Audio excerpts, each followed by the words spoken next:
Pak Ketum untuk apa namanya? Bukan Pak Ketum ya, harusnya Dek Ketum ya. Soalnya kan adik saya ya. Dek Ketum ya. Saya udah nanya-nanya. Kalau untuk Panama itu banyak diklat yang saya bisa terbitkan.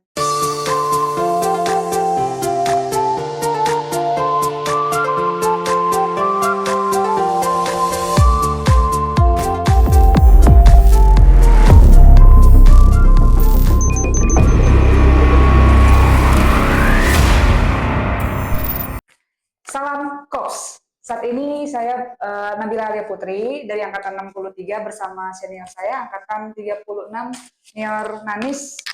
Angkatan 36 dulu jurusannya apa nih? KTK. LK ya, dulu KTK. KTK.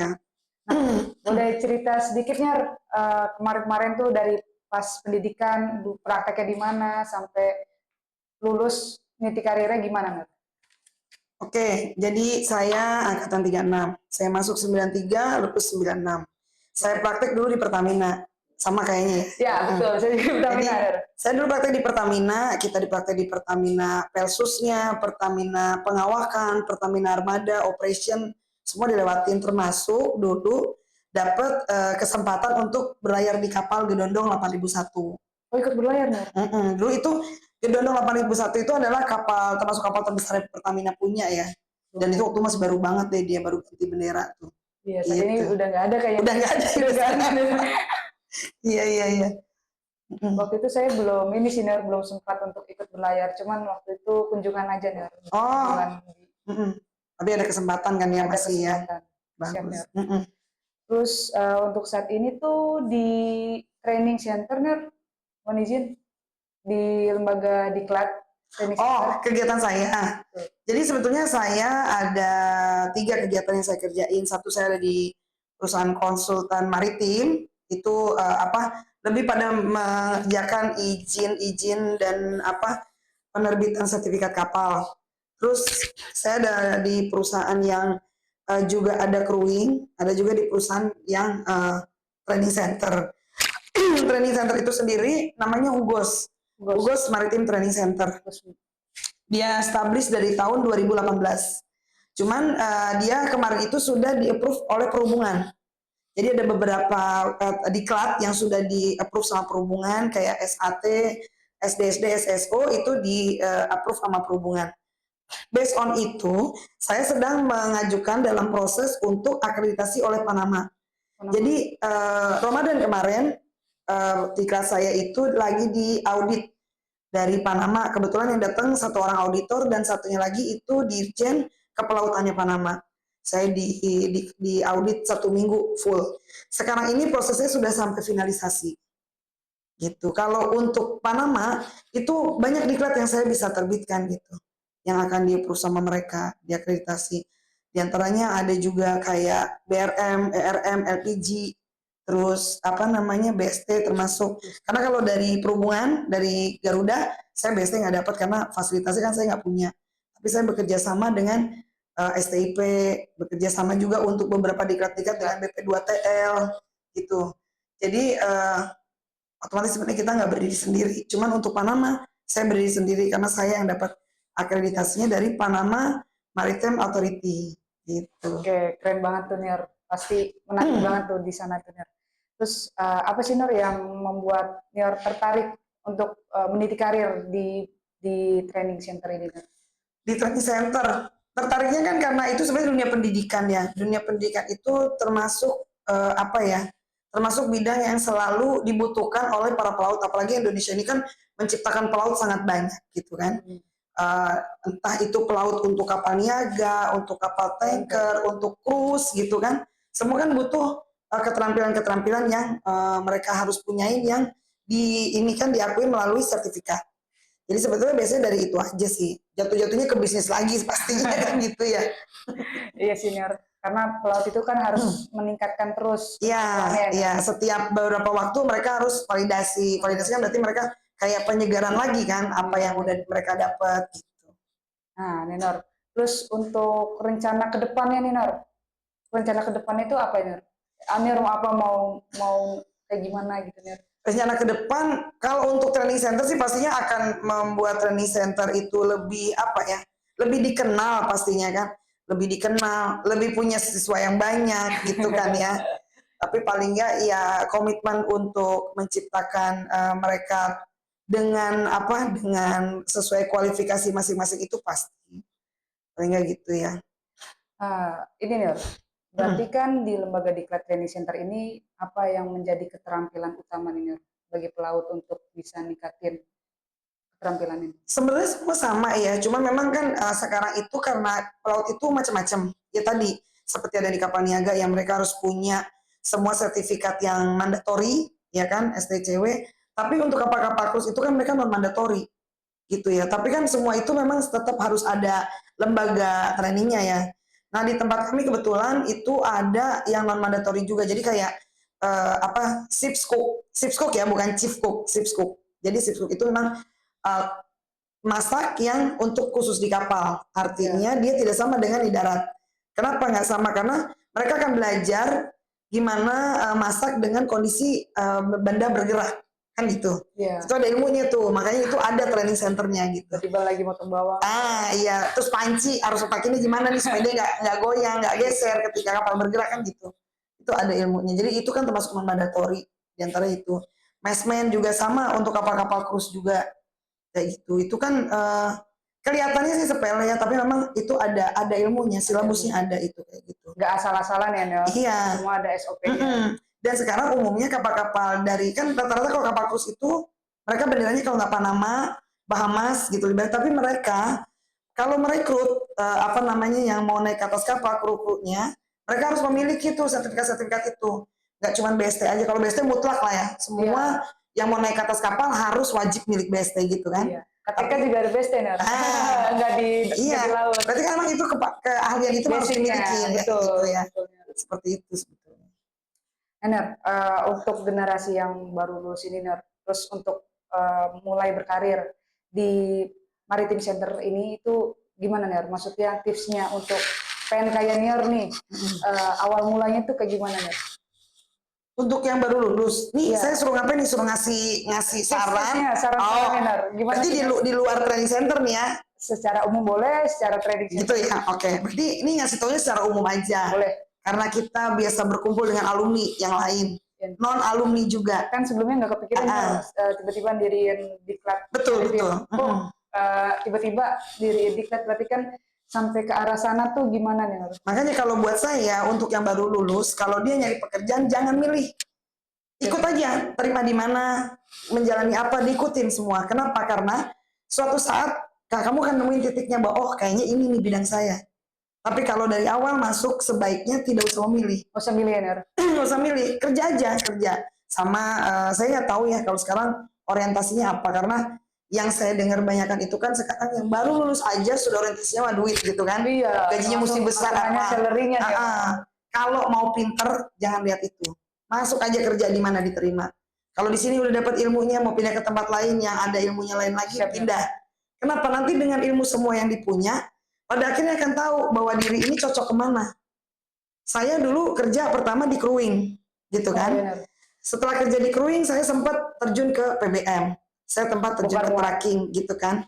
Sampai akhirnya tahu bahwa, oh ternyata saya cocoknya di sini nih. Gitu kan. Akhirnya kalau belum nyampe ke sini, ada jembatan lain. Oh saya bekerja di sini dulu. Supaya nanti bisa jembatan ke sana gitu. Nyamannya di mana ya? Iya. Waktu pasti akan membawa kamu akan dapat di mana tempat kamu yang sebenarnya gitu. Oh iya, Ner. Baik, Ner. Untuk di Maritim Center ini, tantangannya apa sih, Ner? Yang buat ke depannya itu tantangannya untuk apakah ada pesaing kah atau gimana? Oh pesaingnya sih kan banyak ya, karena kan sekolah pelayaran juga nggak cuma satu, apalagi sekarang banyak sekali ya. Itu tadi sebetulnya mengasah kepandaian yang dipunya gitu kan. Itu tadi caranya salah satunya ketika baru lulus, masuk aja dulu ke semua bidang. Gak usah milih gue maunya ini, nggak usah. Iya, Ner. Masuk aja kan akhirnya dia akan tahu bahwa oh gue jadi bisa ahli nih di sini, oh gue bisa ahli nih di sini gitu. Coba-coba aja dulu ya, Ner. Semua masukin aja sampai nanti tahu diri itu pengen jadi apa gitu kan. Kadang ya, Ner, baru lulus tuh masih belum tahu, Ner, jati dirinya mau kemana, Ner. Betul. Kadang potokannya ini tuh, Ner. Iya. Baru lulus jati diri nggak punya, tapi juga kita jangan terlalu idealis. Jadi memang itu tadi balik lagi, masuk terjun ke dunia mana aja bekerja, sampai nanti tahu bahwa yang cocok dengan dirinya itu yang mana gitu. Oke, Nur, siap, Nur. Ada tips-tips gak nih, Nur, buat yang baru lulus atau gimana, Nur? Bikin CV sebagus-bagusnya supaya perusahaan tertarik ya. Bikin CV sebagus-bagusnya, Iya. terus bikin pengalaman ya, Nur. Iya. Cari pengalaman. Cari pengalaman, iya. Jangan malu bertanya. Terus juga gini, kita ini kan ada di dalam dunia kealumnian yang cukup solid. Iya, Nur. Masuk ke dunia senior-senior itu, berkenalan sama senior-senior. Supaya apa? Supaya banyak belajar, banyak mendengar. Karena saya dulu pun begitu. Saya kalau cuman saya sendiri, nggak pernah kumpul alumni, saya mah apaan lah, bukan apa-apa gitu kan. Jadi ketemu sama senior, apalagi ada yang umurnya sudah lebih jauh, lebih senior, apakah dia pensiun. Jadi kadang mereka itu senang berbagi tips. Iya, Nur. Di pekerjaan apa, di bagian apa, Sharing, harus ya, Nur. ngapain. Iya. Mereka itu kan karena sudah lebih jauh expert ya, kalau sudah dari usia, itu kadang-kadang banyak yang kita bisa dengar, bisa kita ambil. Begitu. Jadi jangan terlalu ngejauh sama alumni, deket. Ketemu siapa, berbaik. Jadi jangan ngerasa diri kayak orang lain, enggak. Kayak kita datang ke kakak, ngomong ke kakaknya, kok gimana sih, kita kan kayak gitu ya. Kalau di rumah gitu kan. Iya, Nur. Nah, kurang lebih kayak gitulah sama alumni. Kalau dari pribadi orangnya nih, pemalu nih gimana nih, Nur, untuk deket sama alumni? Sebetulnya kalau pemalu, apa ya, kalau dia masuk IP mah rasanya nggak ada pemalu ya. Kalau di SIP itu kan malu kita udah dihilangkan gitu Jadi ya. malu. Adanya jadi malu-maluin kadang-kadang ya gitu kan. Kayaknya gitu sih. Tapi enggak lah, bagus, nggak apa-apa. Kalau kata saya untuk menjadi kita lebih baik, kita udah ngilangin malu sebetulnya. Karena kan kita mau belajar, kepada siapapun kita belajar.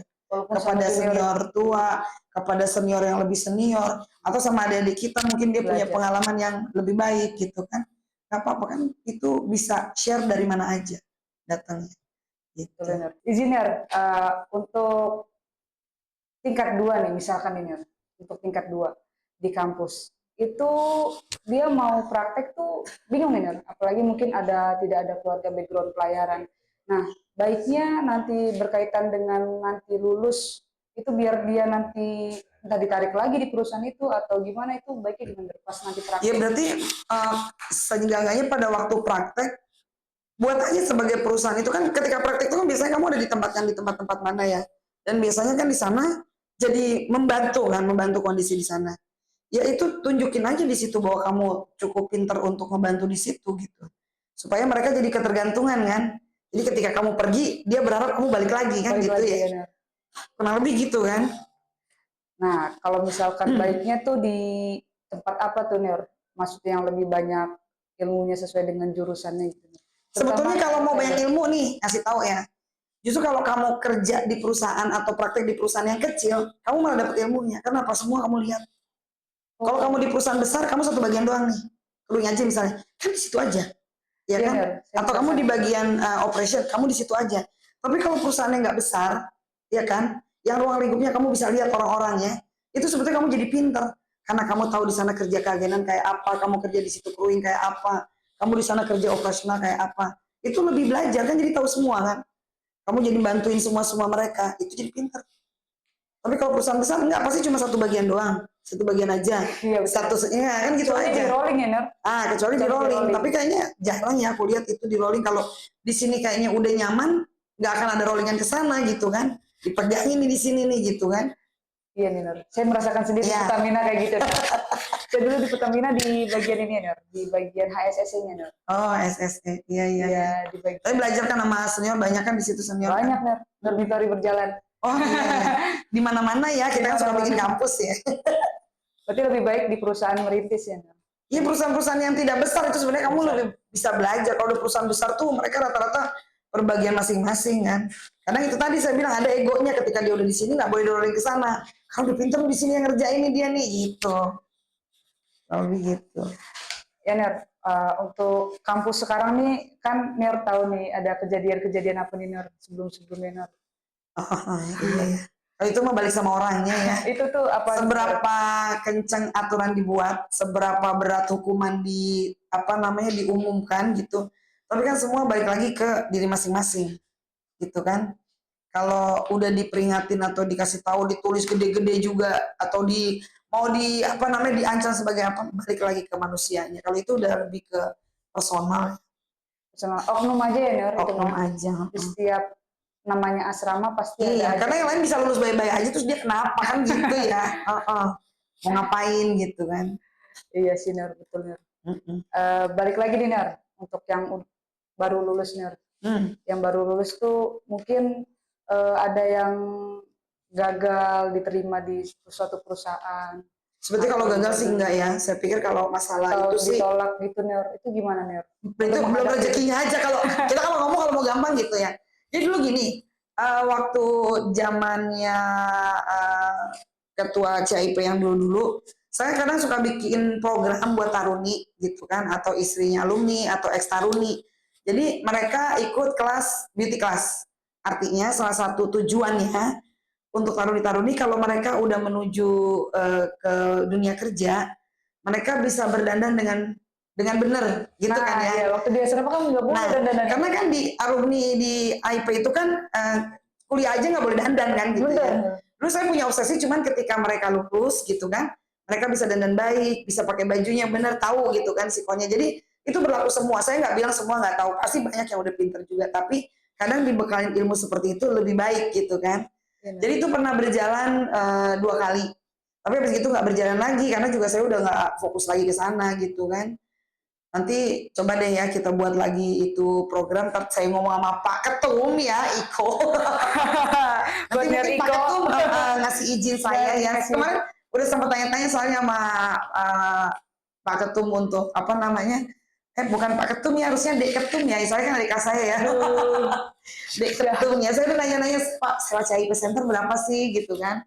Kita mau bikin gitu kan. Mungkin bagus ya buat ex taruni, buat istri-istri alumni mungkin yang mau belajar. Karena sekarang itu yang dan gitu kan sekarang udah banyak alatnya yang lebih murah, lebih bagus gitu kan. Tinggal tekniknya kan yang harus diajarin, itu aja sih. Gitu. Iya Ner, betul Ner. Untuk ini Ner, balik lagi Ner ke diklatnya Ner, ke Maritim Center Ner. Itu untuk ada nggak sih Ner untuk yang misalnya baru wisudawan nih Ner, untuk bisa berkarir? Enggak sih, kalau kamu kan dari sekolah pelayaran kan sebetulnya kamu lulus udah komplit itu dipunya. Jadi biasanya itu di tempat saya itu biasanya orang-orang yang validasi atau yang memang sebelumnya dia berlayar ada yang dokumen yang dia belum punya. Kayak kalau kapal-kapal ikan itu kan contohnya banyak yang mereka berlayar tapi nggak punya buku pelaut kapal ikan, tidak pernah ikut BST. Jadi mereka kadang-kadang kita kejar untuk mereka ikut training BST karena walaupun dia nelayan, tapi kalau dia nggak punya teknik menyelamatkan diri ketika terjadi sesuatu, bahaya juga sebenarnya gitu. Jadi saya pernah dulu ada murid bukan ada murid, jadi dia berlayar di kapal ikan milik kita, terus saya suruh ikut BST, dia nggak mau. Dia betul-betul nggak mau. Dia bilang apa? Itu belajar BST pakai tabung oksigen kan. Belajar pakai tabung oksigen. Saya mendingan pakai apa namanya, dia bilang jurigen gitu. Karena dia sudah biasa nelayan, terus dia pernah jadi apa tuh yang suka nyari di dasar laut itu. Jadi dia udah biasa. Iya, dia masuk ke dalam air dengan pakai jurigen aja. Jadi suruh pakai tabung dia nggak mau. Karena nggak terbiasa ya Nur. Nggak terbiasa. Tapi itu makanya itu yang dibuat, nggak bisa ikut duduk gitu kan. Ya akhirnya duduk juga sih, mau nggak mau kan. Karena kalau nggak dia nggak bisa berangkat. Gitu. Setelah ngambil diklat baru deh ikut. Iya, dia baru tahu kata gini. Oh iya, jadi itu harus begini ya, itu begini. Iya, dia nggak tahu. Dia taunya cuma bisa nyelam, bisa masuk air, bisa napas dalam air gitu doang sebetulnya. Dia nggak tahu tekniknya mesti apa, kalau ada kecelakaan di kapal mesti gimana, dia nggak tahu. Otodidak aja ya, iya, karena sebenarnya kalau lain-lain mereka rata-rata sebenarnya pinter sih kalau kayak gitu. Cuman itu tadi lah, semua tetap harus dilatih sesuai dengan tekniknya gitu. Peraturannya gitu. ya Ner ya. Iya. Nah Ner, yang setahu saya Ner udah ambil S2 nih Ner. S2 mah kepepet sebetulnya. Kalau ditanyain sekolah, saya sebenarnya malas sekolah ya, makanya mendingan kerja sendiri karena saya nggak perlu ada yang nyuruh sekolah. Dulu orang tua nyuruh masuk PNS, mikirnya aduh masuk PNS ya sekolah lagi dong gitu kan. Ternyata terus pegang diklat, nggak mungkin dong yang ditandatangan punyanya kapten kita D3 ya kan. Jadi otomatis kita menyesuaikan diri, akhirnya ambil RPL S1, sekarang ambil S2 gitu kan. Dulu D3 ya Ner ya? D3 zaman dulu saya lulus. Oh duh. Sekarang udah D4 semua. Makanya dulu D3 masih. Jadi RPL saya udah lulus, bulan apa ya kemarin itu Maret. Terus ini yang sekarang kan berjalan S2-nya. S2. Mm-mm. Berarti ini Nur, ada keinginan untuk ngajar nggak nih Nur, S2 Nur? Aduh, kalau ngajar enggak ya kayaknya ya, belum lah ya. Kalau sebenarnya kalau gini, kalau cuman hadir kayak kuliah umum gitu nggak apa-apa, mungkin ya ada beberapa mungkin apa tips yang dibagi gitu ya. Tapi kalau ngajar beneran kayaknya saya enggak deh. Kadang bagi waktunya yang susah gitu. Kirain mau ngajar di kampus gitu Nur sebagai Udah banyak kayaknya yang ngajar ya. Nanti Bu Vidya pusing kalau saya ngajar. Enak loh Nur. Jadi intinya balik lagi ke kampus. Sebetulnya memang yang bagus itu adalah yang balik ngajar kembali ke kampus itu memang alumni. Karena kan ngajarnya pakai hati kalau kata saya. Iya. Jadi dia nggak melulu tentang bukan masalah ilmu aja, tapi dia berbagi karena dia merasa lahir dari situ. Ini dibagi lagi nih sama adik-adiknya.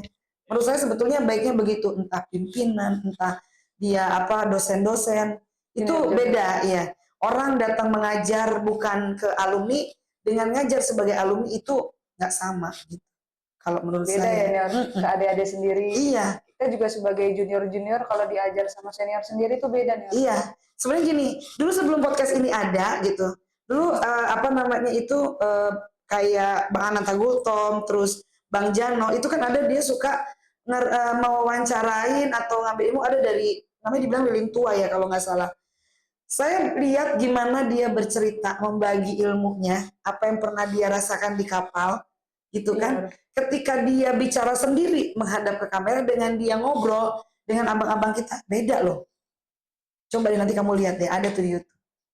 Itu beda, maksudnya itulah ya kakak kalau lagi cerita sama adiknya seperti apa gitu. Berarti memang course IP-nya emang kuat banget ya Nur ya. Keren kan bikin kampus di mana-mana. Berarti apa nih Nur yang dari Nior suatu kebanggaan sendiri, kesan-kesannya menjadi seorang alumni dari IP? Bangga apa ya, gini, di IP ini kita kan dididik nggak cuman masalah pendidikan aja, tapi sebenarnya mental. Kita itu jadi hebat, jadi kuat ngadepin apa aja, sebetulnya salah satunya karena pendidikan yang kita dapat di dalam. Iya, iya kan? Kita jadi yang tadi, jadi nggak pemalu, jadi nggak yang menye-menye gitu ya. Jadi kita tangguh gitu. Mau benar, mau salah, siap dulu. Betul, itu pasti. Makanya kita sebenarnya nggak kalah lah kalau di lapangan sih. Mental nggak perlu ragu. Gitu. Oke. Terima kasih Nur atas waktunya, dan jangan lupa untuk like, comment, subscribe channel YouTube CIP Official. Terima kasih. Nanti kita foto bareng ya, 36 sama 63. Salaman dong kita. Aduh, cium tangan, aku tua dong ya.